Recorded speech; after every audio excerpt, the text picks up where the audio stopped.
Hello student, welcome back my YouTube channel KP chemistry point.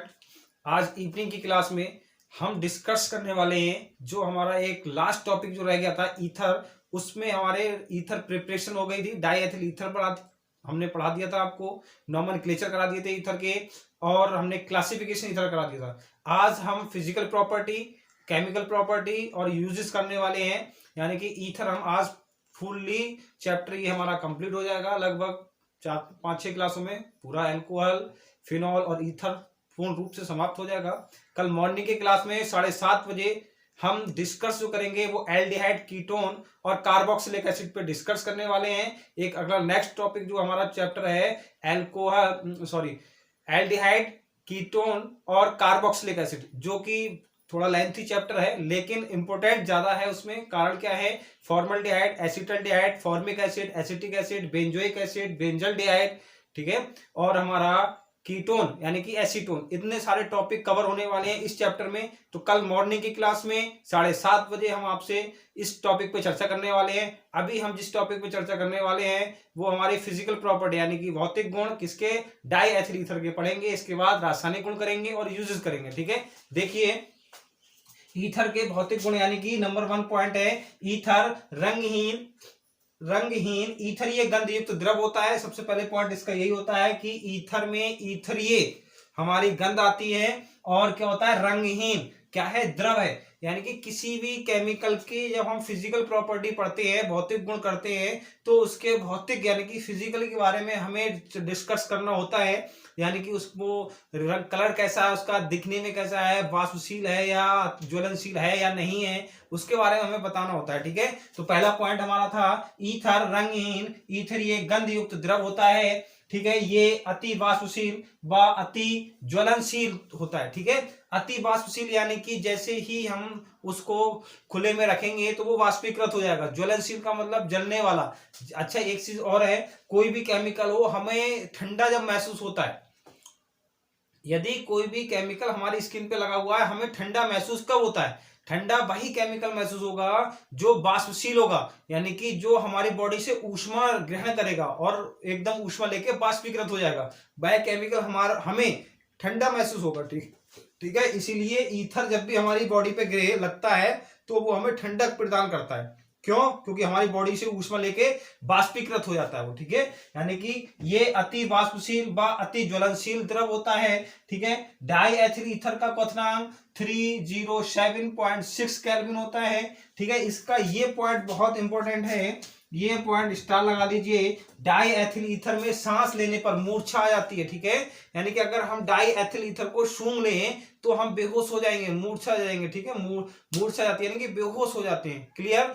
पहले क्या काम करते थे? डाई एथिल ईथर का यूज, अब तो खैर नहीं होता है, डाई एथिल ईथर का जो यूज होता था वो जितने डॉक्टर्स होते थे वो हमारा किसमें? ऑपरेशन थिएटर में मूर्छा यानी कि बेहोशी के लिए, ठीक है, बेहोशी के लिए काम में इसका यूज करते थे। ठीक है, यानी कि डाई एथिल ईथर का जो यूज करते थे वो पेशेंट को बेहोश करने के लिए, ठीक, ऑपरेशन थिएटर में पेशेंट को बेहोश करने के लिए डाई एथिल ईथर का यूज होता था। लेकिन अब इसका थोड़ा हानिकारक इफेक्ट है, इसलिए ये इसका यूज नहीं कर पाते। ठीक है, अब हेडिंग बनाएंगे रासायनिक गुण। ठीक है, किसके?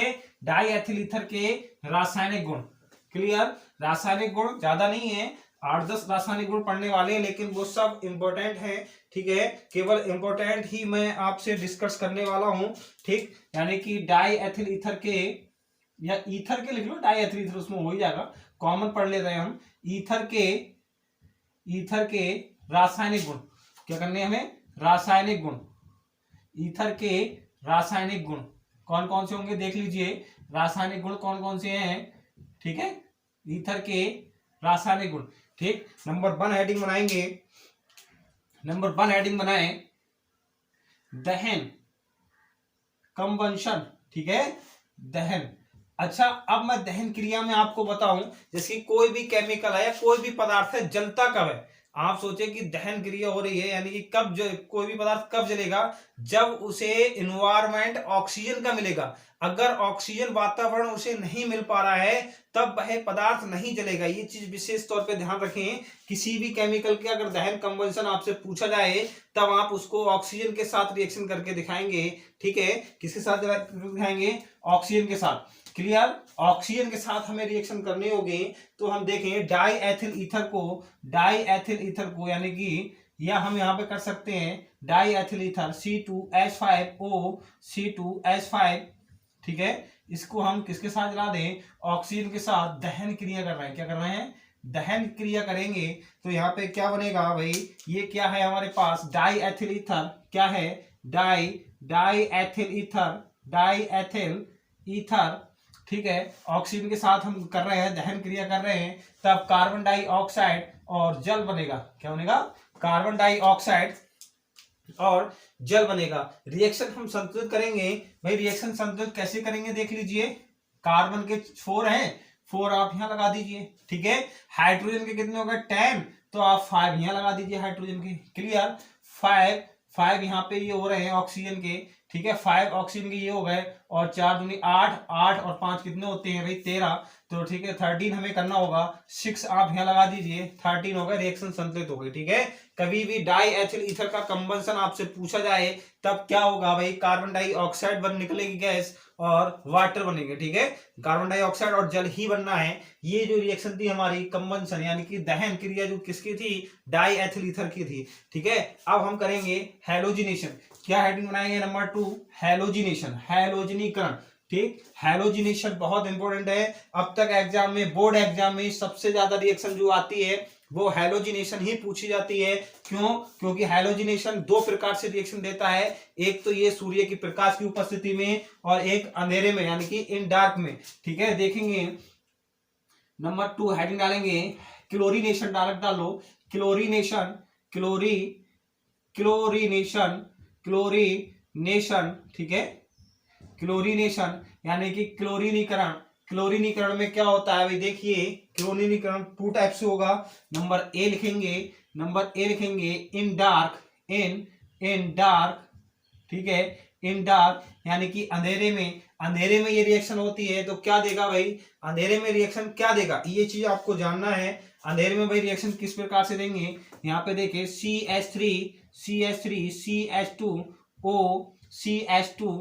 CH3 clear? हम इस हाइड्रोजन को, दोनों जगह के हाइड्रोजन को यहाँ पे इस टाइप से लगा दिया बेटा। यहाँ पे ये हाइड्रोजन लगा दिया हमने, ये हाइड्रोजन लगा दिया और हम किसके साथ कर रहे हैं? Cl, single bond Cl। यहाँ पे किसकी प्रेजेंस होगी? प्रेजेंस बताइए किसकी होगी? इन डार्क यानी कि अंधेरे में। जब हमने अंधेरे में करा, ये हमारा डाई एथिल ईथर ही है। डाई एथिल क्या है? ईथर है। जब हमने क्लोरीनीकरण करा किसकी उपस्थिति में? यानी कि अंधेरे में क्लोरीनीकरण करा किसका? डाई एथिल ईथर का। तब वहां पे देखें ये माइनस HCl निकल जाएगा भाई, ये Cl और ये H। ठीक है, क्या निकला? HCl निकला। जब HCl निकलेगा तो क्या बनेगा बेटा? CH3। क्या बनेगा? CH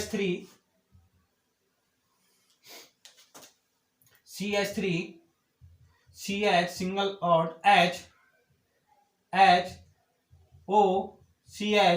यहाँ पे Cl लग गया और यहाँ क्या बनेगा? CH3। ये जो ये बनेगा, क्या नाम हुआ भाई इसका? ये वाला पोर्शन अल्फा हो गया, ये बीटा हो गया, ये अल्फा हो गया, ये बीटा हो गया, ये अल्फा डैश, ये बीटा डैश। एक तरफ अल्फा डैश हो जाएगा, एक तरफ बीटा डैश हो जाएगा, दूसरी तरफ अल्फा डैश और अल्फा बीटा डैश। क्लियर? तो इसका जब हम नाम लिखेंगे तब अल्फा क्लोरो, क्या होगा? Alpha chloro die ethyl ether. Clear? Alpha chloro die ethyl ether. Clear? Alpha chloro die ethyl ether बना। जब हमने इसका क्या काम करा? दोबारा से हमने क्लोरीनीकरण करा, वो भी किसकी उपस्थिति में? इन डार्क की उपस्थिति में, अंधेरे में। तब क्या हुआ बेटा? ये वाला H और एक Cl माइनस HCl यहां से निकल गया। तब यहाँ पे क्या बना हमारा प्रोडक्ट? देखिए प्रोडक्ट क्या बनेगा बेटा? CH3 CH, यहाँ पे Cl लग जाएगा, OCH, यहाँ पे Cl आ गया, फिर CH3। जब हम इसका नाम लिखेंगे तो नाम मैंने आपको बताया था, ये अल्फा है, ये बीटा है, ये अल्फा डैश, ये बीटा डैश। क्लियर। जब हमारा ये हो गया, अब आप बताइए क्या लिखेंगे भाई, alpha comma alpha dash dichloro, dichloro alpha comma alpha dash dichloro, dichloro die ethyl, die ethyl ether. Clear. Alpha comma alpha dash dichloro die ethyl ether. ये हमारा क्या था, क्लोरीनेशन था। किसकी उपस्थिति में, इन डार्क की उपस्थिति में। एग्जाम में आपसे क्वेश्चन ये पूछा जाए कि डाई एथिल ईथर का क्लोरीनीकरण, अंधेरे में क्लोरीनीकरण कीजिए, या क्या होता है जब डाई एथिल ईथर में, अंधेरे में डाई एथिल ईथर में क्लोरीन गैस मिलाते हैं, तो हमारा क्या बनेगा, alpha alpha dash dichloro die ethyl ether. Clear. Dichloro die ethyl ether, ये किसमें था, इन डार्क में, यानी कि अंधेरे में रिएक्शन थी। अब हम जो करने वाले हैं, इन लाइट, प्रकाश की उपस्थिति में, सूर्य के प्रकाश की उपस्थिति में, देखिए क्या है रिएक्शन सूर्य के प्रकाश की उपस्थिति में। नंबर 2 हेडिंग बनाएंगे, यानी कि बी हेडिंग हमें डालना है क्या, इन लाइट, प्रकाश की उपस्थिति में। ठीक है, in light, number B heading डालेंगे, in light, in light, in light, प्रकाश की उपस्थिति में, प्रकाश की उपस्थिति में हम क्लोरीनीकरण करें। एक चीज ध्यान रखना, कॉमन फैक्ट बता रहा हूं मैं आपको, किसी का भी क्लोरीनीकरण कर रहे हो, विशेष तौर पे एल्काइल ग्रुप वाले में, जिस किसी का क्लोरीनीकरण या हैलोजनीकरण करें इन प्रेजेंस लाइट, ठीक है, सूर्य की प्रकाश की उपस्थिति में, या सनलाइट हो या लाइट हो, उनकी उपस्थिति में रिएक्शन करते हैं, तो जितने भी हाइड्रोजन परमाणु होते हैं वो सब क्लोरीन के द्वारा प्रतिस्थापित हो जाते हैं। क्लियर। किसके द्वारा प्रतिस्थापित हो जाएंगे, क्लोरीन के द्वारा प्रतिस्थापित हो जाएंगे। देखिए रिएक्शन क्या करना है हमें भाई, जैसे कि हमने बताया CH C2H5O C2H5, ठीक है, इसका हम क्लोरीनीकरण कर रहे हैं किसकी उपस्थिति में, इन लाइट, किसकी उपस्थिति में करना है क्लोरीनीकरण का, इन लाइट, इन लाइट। ये क्या है हमारा, डाई एथिल ईथर है, die ethyl, die ethyl ether हो गया, और ये क्लोरीन हो गया, किसकी, सूर्य की प्रकाश की उपस्थिति में या लाइट की उपस्थिति में। तब क्या बनेगा हमारा, देखिए प्रोडक्ट क्या बनेगा, जितने भी हाइड्रोजन हैं उनके स्थान पर क्या लगने वाला है, क्लोरीन लगने वाला है। जितने भी हाइड्रोजन हैं उनके स्थान पर क्या लगेगा, क्लोरीन लगेगा, और जितने हाइड्रोजन थे उतने HCl निकल जाएंगे, 10। ठीक है, 10 HCl निकल जाएंगे। 10 HCl निकल गए, कितने क्लोरीन की आवश्यकता हुई, रिएक्शन देखिए 5 5 10 10 20 20, यानी कि 10 आप यहां लगा दीजिए। क्लियर। ये क्या बना, पर क्लोरो डाई एथिल ईथर। पर क्लोरो क्यों लगा, क्योंकि प्रत्येक हाइड्रोजन के स्थान पर क्या आ गए, क्लोरीन आ गए, तो इसलिए ये क्या हो गया, पर chloro die ethyl ether. Clear. पर क्लोरो डाई एथिल ईथर। मैंने जैसे कि आपको बताया, जो कॉमन फैक्ट हमें ध्यान रखना है, कॉमन फैक्ट क्या ध्यान रखना है कि भाई जब कभी भी क्लोरीनीकरण एल्काइल ग्रुप के माध्यम से हो रहा हो, एल्काइल ग्रुप के माध्यम से ही होगा, तब हाइड्रोजन परमाणु क्या होंगे, प्रतिस्थापित हो जाएंगे, सब्स्टिट्यूट। मैंने आपको सब्स्टिट्यूशन रिएक्शन पढ़ाया था। सब्स्टिट्यूशन मतलब होता है ए के स्थान पर बी आ जाना, बी के स्थान पर ए को आ जाना, ये प्रतिस्थापन अभिक्रिया कहलाती हैं। तो यहाँ पे जब क्लोरीन का हम प्रतिस्थापन करेंगे, क्लोरीन से प्रतिस्थापन करेंगे हाइड्रोजन का, तो जितने भी हाइड्रोजन परमाणु हैं वो सब क्या होंगे भाई, क्लोरीन के द्वारा प्रतिस्थापित हो जाएंगे, और ये हमारा क्या बनेगा, पर chloro die ethyl ether. Clear. पर क्लोरो डाई एथिल ईथर, यानी कि किसकी उपस्थिति में, इन लाइट की उपस्थिति में। अगर आपसे पूछा जाए कि इन डार्क, यानी कि अंधेरे में, तो अंधेरे में जब भी रिएक्शन होनी है वो हमारी क्या होनी है, alpha comma alpha dash die ethyl ether, alpha comma alpha dash die chloro die ethyl ether, वो प्रोडक्ट बनेगा हमारा। क्लियर। नेक्स्ट हम रिएक्शन देखेंगे। नेक्स्ट रिएक्शन हमारे पास क्या है भाई, नेक्स्ट रिएक्शन जो हमें पढ़ना है, हमने क्या करा, दहन कर लिया, क्लोरीनीकरण कर लिया। अब हम जो रिएक्शन करने वाले हैं वो रिएक्शन करेंगे भाई, वो रिएक्शन हमें करनी है PCl5 के साथ रिएक्शन। ठीक है, phosphorus pentachloride, reaction with phosphorus pentachloride. Clear. Number 3 reaction डालना है हमें,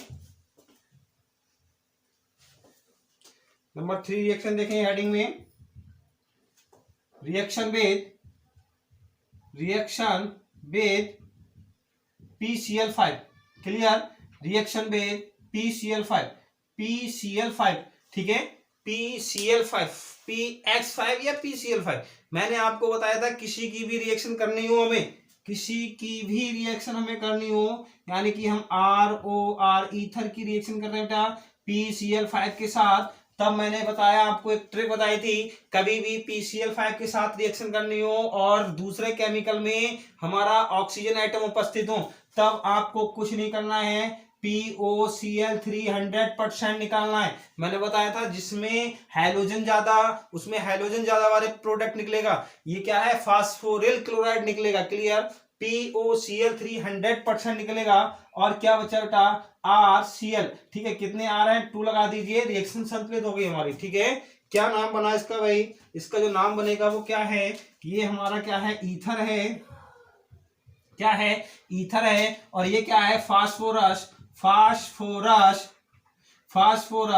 पेंटाक्लोराइड, फास्फोरस पेंटाक्लोराइड, और इसका नाम क्या है, फास्फोरिल क्लोराइड, और ये एल्काइल हैलाइड, क्या है, एल्काइल हैलाइड। अब ये रिएक्शन आप तीसरी बार कर रहे हैं, ठीक है, तीसरी बार रिएक्शन क्यों कर रहे हैं भाई, हमने एल्काइल हैलाइड में ये पढ़ा होगा, क्लियर, एल्काइल हैलाइड में हमने ये रिएक्शन करी होगी। अगर आपसे ये पूछा जाए ईथर से एल्काइल हैलाइड बनाइए, तब ईथर से एल्काइल हैलाइड किस प्रकार बनाएंगे भाई, PCl5 के साथ रिएक्शन कर दीजिए, क्लियर, PX5 के साथ, तो एल्काइल हैलाइड बन जाएगा। तो यहाँ पे एल्काइल, जब हमने X की जगह क्या लगा दिया, Cl था, तो यहाँ पे क्या हो जाएगा भाई, हैलाइड नहीं होगा, एल्काइल क्लोराइड हो जाएगा, क्या होगा, एल्काइल क्लोराइड, ठीक है, क्लियर, क्या हुआ, एल्काइल क्लोराइड हो गया। हम क्या करें भाई, R बराबर क्या रखेंगे, R इसके स्थान पर हम क्या रखने बताइए, C2H5, R बराबर हमने क्या रखा, C2H5, क्लियर, जब हम R बराबर C2H5 रखेंगे तब क्या बनने वाली रिएक्शन है भाई, देखें ध्यान से, क्या रिएक्शन बनेगी, C2H5O C2H5 plus PCl5, clear, plus PCl5, क्या बना, POCl3 प्लस C2H5Cl, कितने हैं 2 लगा दीजिए आप, कितने हैं भाई 2 लगा दीजिए, रिएक्शन संतुलित है। इसका क्या नाम है, डाई एथिल ईथर, ठीक है, फास्फोरस पेंटाक्लोराइड है, ये फास्फोरिल क्लोराइड है, ये क्या बना, इथाइल क्लोराइड, क्या बनेगा, इथाइल क्लोराइड, क्लियर। अगर एग्जाम में आपसे ये रिएक्शन पूछी जाए, क्या होता है जब डाई एथिल ईथर में फास्फोरस पेंटाक्लोराइड मिलाते हैं, तब एथिल क्लोराइड बनेगा, क्या बनेगा, एथिल क्लोराइड बनेगा। यदि आपसे ये पूछी जाए कि क्या, कैसे प्राप्त करेंगे डाई एथिल ईथर से ethyl chloride, die ethyl ether से एथिल क्लोराइड, ठीक है, तब आप इस प्रकार से बना सकते हैं, क्लियर, यानी कि ये जो रिएक्शन थी हमारी, वो रिएक्शन क्या हो गई, PCl5 PX5 के साथ रिएक्शन हो गई। अब हम करेंगे रिएक्शन रिडक्शन, देखें किसका, डाई एथिल ईथर का रिडक्शन, डालेंगे रिडक्शन अपचैन, नेक्स्ट हेडिंग बनाए अपचैन, ठीक है, अपचैन इसका 2 प्रकार से होता है भाई, एक में एल्कोहल बनेंगे, एक में एल्केन बनेंगे। देख लीजिए, हमें पर डालना है हेडिंग रिडक्शन, क्या डालना है, रिडक्शन डालना है भाई, है डालेंगे रिडक्शन यानी कि अपचैन। हमें पढ़ना है क्या, अपचैन पढ़ना है भाई, क्या पढ़ेंगे, अपचैन यानी कि रिडक्शन, क्या पढ़ना है बेटा, रिडक्शन करना है, किसका रिडक्शन करना है, ईथर का रिडक्शन करना है, ठीक है, अपचैन किसका करेंगे, ईथर का करेंगे। तो ये 2 प्रकार से होता है, नंबर ए बनाएंगे आप, नंबर ए अपचैन करेंगे।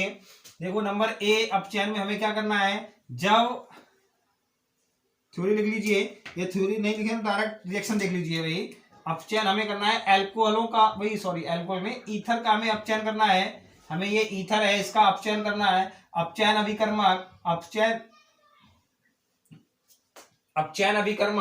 अपचयन अभिकर्मक किसकी उपस्थिति में अपचयन अभिकर्मक, 2 प्रकार के अपचयन अभिकर्मक है, एक सोडियम तथा अमोनिया की उपस्थिति में जब हमने अपचयन करा तब क्या बनेंगे बेटा, क्या बनेंगे देख लीजिए, एल्कोहल बनेंगे, एल्कोहल बनेंगे और क्या बनेंगे, एल्केन बनेंगे, एल्कोहल और एल्केन बनेंगे, एल्कोहल और एल्केन बनेंगे। क्लियर, ये हमारा ईथर हो गया, क्या हुआ बेटा, ईथर हुआ, और ये क्या है, एल्कोहल, एल्कोहल और ये एल्केन। अब अगर आपसे एग्जाम में ये पूछा जाए कि ईथर से एल्कोहल बनाइए, ईथर से एल्कोहल बनाइए, तब आप अपचयन कर दीजिए सोडियम तथा अमोनिया की उपस्थिति में, अपचयन अभिकर्मक की उपस्थिति में, और क्या बनेंगे, एल्केन और एल्कोहल दोनों ही बनेंगे। क्लियर, दोनों ही बनेंगे। हम यहाँ पे R बराबर क्या रख दें, C2H5 रख दें। R बराबर क्या रखेंगे बेटा, C2H5 रखेंगे। जब C2H5 हमने रखा R बराबर, तो क्या बना, CH3 CH3 CH2 O CH2 CH3, ये क्या है। अच्छा, यहाँ पे रिएक्शन आपको सोच रहे हो संतुलित नहीं है, तो संतुलित करने के लिए कितने हाइड्रोजन की आवश्यकता होती है, 2 हाइड्रोजन की, 2 आप यहाँ लगा दीजिए, रिएक्शन संतुलित हो गई। क्लियर, यहाँ पे रिएक्शन संतुलित हो गई। अब हमने क्या काम करा यहाँ पे बेटा, यहाँ पे हाइड्रोजन अपचयन कर रहे हैं भाई, तो हाइड्रोजन लगाएंगे। अपचयन अभिकर्मक कौन सा है, अपचयन अभिकर्मक क्या है हमारे पास, सोडियम तथा अमोनिया, सोडियम तथा अमोनिया का मिश्रण अपचयन अभिकर्मक का कार्य करता है। ठीक है, ये क्या बनेगा हमारा, die ethyl ether, die ethyl ether बना, डाई एथिल ईथर बना, और क्या बनेगा प्रोडक्ट में, देखिए क्या बनेगा, एथिल अल्कोहल बनेगा, C2H5OH प्लस C2H5, यानी कि C2H5 में करके C2H6 लिख दें। ठीक है, क्या लिख दें, C2H6 लिख दें हम। तो यहाँ पे हमारा क्या बना है भाई, ये एथिल अल्कोहल हो गया, ये क्या हो गया, एथिल अल्कोहल हो गया, और ये एथेन हो गया, क्या हो गया, ये एथेन हो गया। क्लियर, एथिल अल्कोहल और एथेन बना। अगर आपसे एग्जाम में पूछा जाए कि डाई एथिल ईथर से एथिल अल्कोहल बनाइए, तब आप सोडियम तथा अमोनिया अपचयन अभिकर्मक की उपस्थिति में अपचयन कर दीजिए। ठीक है, अपचयन हमने करा तो डाई एथिल ईथर बना, और क्या बनेगा, डाई एथिल ईथर नहीं, सॉरी, डाई एथिल ईथर का अपचयन हमने करा, तब क्या बना, अल्कोहल बना और एथेन बना। अगर आपसे एथेन पूछा जाए तब भी आप यही रिएक्शन दे सकते हैं। डाई एथिल ईथर का अपचयन अगर आपसे पूछा जाए तब भी आप ये रिएक्शन देंगे, और यदि आपसे ये पूछा जाए कि डाई एथिल ईथर से एथिल अल्कोहल बनाइए, तब भी आप यही रिएक्शन दे देना। ठीक है, अब एक अपचयन और है इसका, दूसरा अपचयन क्या है, हाइड्रोजन आयोडाइड तथा फास्फोरस की उपस्थिति में। ठीक है, दूसरा जो अपचयन होगा हमारा, दूसरा अपचयन जो होगा वो hydrogen iodide, number B heading बनाएंगे, नंबर बी। ठीक है, नंबर बी देखें, नंबर बी में क्या है, एल ईथर का अपचयन हम कर रहे हैं, किसकी उपस्थिति में, हाइड्रोजन आयोडाइड, हाइड्रोजन आयोडाइड तथा फास्फोरस, लाल फास्फोरस। यहाँ पे अपचयन अभिकर्मक क्या है हमारा, हाइड्रोजन आयोडाइड तथा लाल फास्फोरस की उपस्थिति में जो हमने अपचयन करा, तब यहाँ पे केवल बेटा एल्केन बनेगा। क्या बनेगा, एल्केन ही बनेगा। और क्या बनेगा भाई, ऑक्सीजन है तो वाटर मॉलिक्यूल निकलेगा। क्लियर है भाई, ऑक्सीजन है तो क्या निकलेगा, वाटर मॉलिक्यूल निकलेगा। रिएक्शन संतुलित करेंगे, एल्काइल ग्रुप के 2 हैं, 2 आप यहाँ लगा दीजिए। क्लियर, 2 आप यहाँ लगा देंगे। हाइड्रोजन कितनी आवश्यकता हो रही है भाई, 2 हाइड्रोजन ये हैं, 2 हाइड्रोजन ये हैं, तो यहाँ पे कितने बने, 4 हाइड्रोजन बने। ये क्या हुआ हमारे पास, ये क्या है बताइए, ये हमारे पास ईथर है, क्या है, ईथर है। ये एल्केन है, क्या है, एल्केन हो गया, और ये जल हो गया। क्लियर, अब हम क्या काम करें बेटा, आर बराबर क्या रखेंगे भाई, आर बराबर C2H5 रखेंगे। क्लियर, एल्काइल ग्रुप CH3 भी रख सकते हैं, लेकिन सिलेबस में हमारे क्या है, डाई एथिल ईथर है, तो हम यहाँ पे ये रिएक्शन कर रहे हैं, C2H5 भी रखेंगे हम यहाँ पे, R is equal to alkyl group का। ठीक है, जब हमने यहाँ पे रखा तो C2H5O C2H5 clear, plus 4 hydrogen की आवश्यकता हो रही है भाई, किसकी उपस्थिति है हमारे पास, हाइड्रोजन आयोडाइड, हाइड्रोजन आयोडाइड तथा लाल फास्फोरस। क्या नाम है इसका, die ethyl ether, die ethyl ether. ठीक है, डाई एथिल ईथर हो गया। ये क्या बना हमारे पास, देखिए भाई क्या बनेगा बेटा, C2H6 प्लस H2O, कितने 2 यहाँ लगा दीजिए। ये क्या बन गया, एथेन। अगर आपसे एथेन पूछें डाई एथिल ईथर से, अगर आपसे एग्जाम में ये पूछा जाए डाई एथिल ईथर से एथेन बनाइए, तब आप डाई एथिल ईथर से ये वाला अपचयन यानी कि हाइड्रोजन आयोडाइड तथा लाल फास्फोरस की उपस्थिति में अपचयन करके दिखाएंगे। क्या बनेगा? एथेन बनेगा। क्लियर? क्या बनेगा? एथेन बनेगा। यदि आपसे ये पूछा जाए डाई एथिल ईथर से एल्कोहल यानी कि एथिल अल्कोहल बनाइए, तब आप कौन सा अपचयन की उपस्थिति दिखाएंगे? बताइए। सोडियम तथा अमोनिया अपचयन अभिकर्मक की उपस्थिति दिखाएंगे, तब वहां पे एल्कोहल और एथेन एल्केन दोनों ही बनने वाले हैं। क्लियर? ये हमारे क्या हो गए? अपचयन हो गए। एक रिएक्शन और है जो बहुत ही इंपॉर्टेंट है, बहुत ज्यादा सबसे इजी रिएक्शन इस टॉपिक की और सबसे ज्यादा आने वाली एग्जाम में। ठीक है? डिहाइड्रेशन। डिहाइड्रेशन शब्द है। ठीक है? क्या है? डिहाइड्रेशन। डिहाइड्रेशन। डिहाइड्रेशन यानी कि निर्जलीकरण। क्या है? निर्जलीकरण। क्या? निर्जलीकरण। क्लियर? क्या करना है हमें? निर्जलीकरण करना है। निर्जलीकरण। क्लियर? निर्जलीकरण। देखिए क्या होता है निर्जलीकरण में? डिहाइड्रेशन। डिहाइड्रेशन निर्जलीकरण, बिना जल के जल का निकलना ही निर्जलीकरण कहलाता है। मैंने आपको बताया यदि किसी को लूज मोशन हो जाए और वो डॉक्टर के पास जाए तो डॉक्टर अपनी लैंग्वेज में क्या कहते हैं? इस पेशेंट को डिहाइड्रेशन हो गया, वाटर की कमी हो गई। क्लियर? तो इसी प्रकार से आप केमिकल को देख लीजिए। जब हमें किसी रिएक्शन का डिहाइड्रेशन करना हो किसी भी केमिकल का, यानी कि C2H5O C2H5 die ethyl ether है, डिहाइड्रेशन कर दिया किसकी उपस्थिति में? एल्यूमिना की उपस्थिति में 753 केल्विन ताप पर। ठीक है? 753 एल्यूमिना Al2O3 और 753 केल्विन ताप तक। ठीक है? तब क्या करेंगे हम बताइए? ये डाई एथिल ईथर हो गया तो क्या बनेगा भाई? C2H4 और H2O निकलेगा। निकलने तो वहीं से भाई, यहीं से। बताइए तो ये क्या बना हमारे? कितने 2 लगा दीजिए तो क्लियर हो जाएगा। 2 एक H यहां से, एक H यहां से, यहाँ H2 में ये क्या बना? एथिलीन। क्या बना? एथिलीन बना। और ये क्या है? Die ethyl ether. क्लियर? क्या हो गया? डाई एथिल ईथर यानी कि डाई एथिल ईथर का क्या पूछा जाए आपसे? डिहाइड्रेशन पूछा जाए। डाई एथिल ईथर का यदि आपसे डिहाइड्रेशन पूछा जाए तब आप एल्यूमिना की उपस्थिति में किसके साथ? 753 केल्विन ताप पर गर्म कर दीजिए और क्या बन जाएगा? एथिलीन बन जाएगा। कैसे प्राप्त करेंगे डाई एथिल ईथर से एथिलीन? क्लियर? आज के लिए बस इतना ही। ठीक है? ज्यादा टिपिकल रिएक्शन नहीं थी, लेकिन रिएक्शन सरल काफी थी। बस यदि हमें एग्जाम में कितनी भी इजी रिएक्शन आ जाए और वो रिएक्शन हमें पड़ी हुई नहीं है, तब समझ लीजिए वो पेपर आपका टिपिकल ही रहेगा। रिएक्शन टफ है, तो इसलिए आप ज्यादा से ज्यादा रिवीजन करें, ज्यादा से ज्यादा रिएक्शन को पढ़ के देखें, लिख कर देखें। जितनी ज्यादा रिएक्शन आप कॉपी पे लिख के देखेंगे उतनी ज्यादा आपको रिएक्शन तैयार होगी। क्लियर? केमिस्ट्री का बस एक ही मेथड है कि आप लिख कर देखें, उसको रटे नहीं, पढ़े नहीं, समझें और रिएक्शन लिख के देखें। इसका बस एक ही यही फार्मूला है। बाकी हमारे साथ बने रहना भाई। हम केमिस्ट्री की पूरी फुल्ली प्रिपरेशन आपको एग्जाम तक प्रोवाइड मैं करा दूंगा और तैयारी भी अच्छी चल रही होगी आपकी। हो सकता है भाई अगर किसी कोई टॉपिक में दिक्कत हो रही हो तो आप ज्यादा दिक्कत हो रही हो तो आप उस टॉपिक को ज्यादा गहनता से ना पढ़ें, क्योंकि ज्यादा गहनता से आप अगर उसको पढ़ेंगे तो जो आता है आपको, जिसपे अच्छा फोकस है, वो भी आप उसके चक्कर में उसको गवा देंगे। तो इसलिए भाई अब ज्यादा आपको माइंड में प्रेशर नहीं लेना है बिल्कुल भी।